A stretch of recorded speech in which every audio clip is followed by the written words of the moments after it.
Hi friends, welcome to my channel cooking with Nash Alam. उम्मीद करती हूँ आप सब खैरियत से होंगे।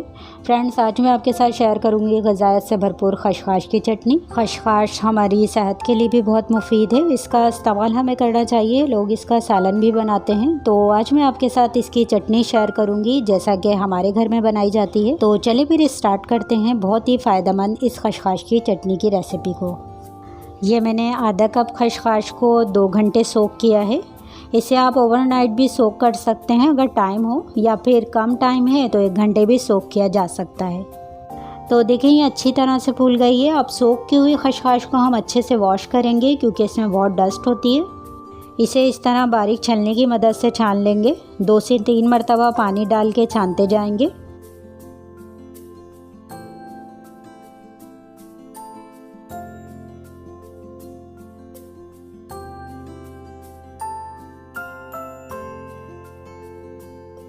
और फिर देखें एंड में जो खशखाश हमें नज़र आ रही है इसके साथ ही कितनी डस्ट है, तो बस इसे हम फेंक देंगे। देखिए तमाम खशखाश मैंने छान के इस बाउल में निकाल ली है।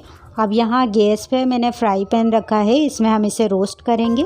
मीडियम फ्लेम करके पहले कुछ देर इसे भूनेंगे, फिर गैस के फ्लेम को लो करके इसे भूनते जाएंगे ताकि ये जले भी नहीं और अच्छी तरह से भुन भी जाए। खशखाश की चटनी बनाने के लिए इसे वॉश करने से लेकर भूनना ज़रूरी है, फिर इसकी चटनी का जायका अच्छा आता है। तो इसे मैंने भून लिया है। देखें वापस से ये अपनी उसी कंडीशन में आ गई है जैसे ये पहले थी। अब हम इसे पीसेंगे। तो खशखाश जो है सिल पे ही पीसी जाती है। अगर ग्राइंडर में पीसेंगे तो सिर्फ ये दूधिया सी हो जाएगी और सही से पीसेगी नहीं। तो इसे अच्छी तरह से पीसने के लिए इसे सिल पे ही पीसेंगे। थोड़ा थोड़ा सा पानी डाल के इसे अच्छी तरह से पीस लेंगे।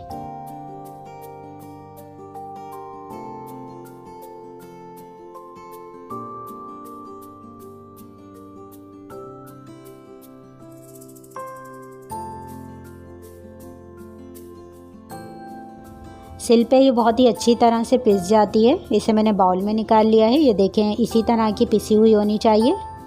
तो चले अब हम इसकी चटनी बनाते हैं। सबसे पहले हम इस फ्राई पैन में आधा कप कुकिंग ऑयल डाल के गरम कर लेंगे। जब ऑयल अच्छा गरम हो जाएगा तब इसमें हाफ़ टी स्पून ज़ीरा और 7 से 8 लहसुन की कलियों को देखें मैंने इस तरह बारीक बारीक चॉप किया है, इसमें डाल के कुछ सेकंड्स के लिए इसे क्रैकल कर लेंगे। जब ज़ीरा और लहसुन का फ्लेवर ऑयल में रिलीज़ हो जाएगा फिर इसमें 3 अदद मीडियम साइज़ की प्याज इस तरह से बारीक बारीक काट के शामिल करेंगे। प्याज को हमें ब्राउन नहीं करना है, बस हल्की सी सॉफ्ट हो जाने तक पका लेंगे। देखें इसे मैंने 1 मिनट फ्राई किया है। अब इसमें 4 से 5 टमाटर को मैंने बीच में से 2 करके इसे हल्का सा बॉईल किया, फिर इसका छिलका रिमूव कर दिया और इसे स्पून से कुचल लिया। ये टमाटर इसमें शामिल कर देंगे। तो इसमें प्याज और टमाटर थोड़ा सा ज़्यादा जाता है। अब कुछ ही स्पाइसेस जाएंगे। 1/4 टीस्पून हल्दी पाउडर, हाफ़ टी स्पून नमक और हाफ़ टी स्पून कुटी हुई मिर्च ऐड कर देंगे। नमक मिर्च आप अपने टेस्ट के हिसाब से ऐड कर लीजिएगा और इसे 2 से 3 मिनट प्याज और टमाटर के साथ अच्छी तरह से भून लेंगे। और 2 से 3 मिनट भून लेने के बाद अब जो हमने खशखाश पीस के रखी थी ये शामिल कर देंगे और मीडियम फ्लेम करके इसे भी इसमें भून लेंगे।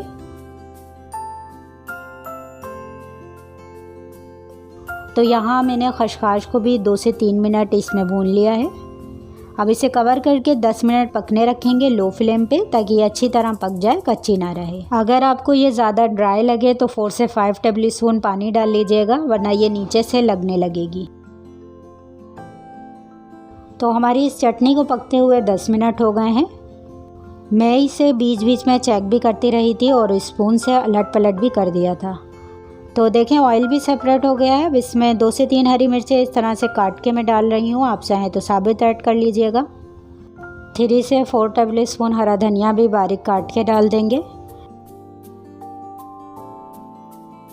इसे मिक्स करेंगे और 2 मिनट फिर से इसे कवर कर देंगे। तो जनाब 2 मिनट हो चुके हैं। हमारी ज़बरदस्त सी खशखाश की चटनी पक के रेडी है। चलें अब इसे मैं सर्व करके दिखाती हूँ। खाने में बहुत ही मज़े की लगती है और बनाने में तो है ही आसान। तो देखा आपने कितनी आसानी से ये मिनटों में बन गई। आप लोग भी मेरी इस खशखाश की चटनी को ट्राई कीजिएगा और रेसिपी अच्छी लगे तो इसे लाइक और शेयर कीजिएगा। मुझे इजाज़त दें, हम फिर मिलेंगे नेक्स्ट वीडियो में एक और मज़ेदार सी रेसिपी के साथ। अपना ख्याल रखिएगा। अल्लाह हाफिज़।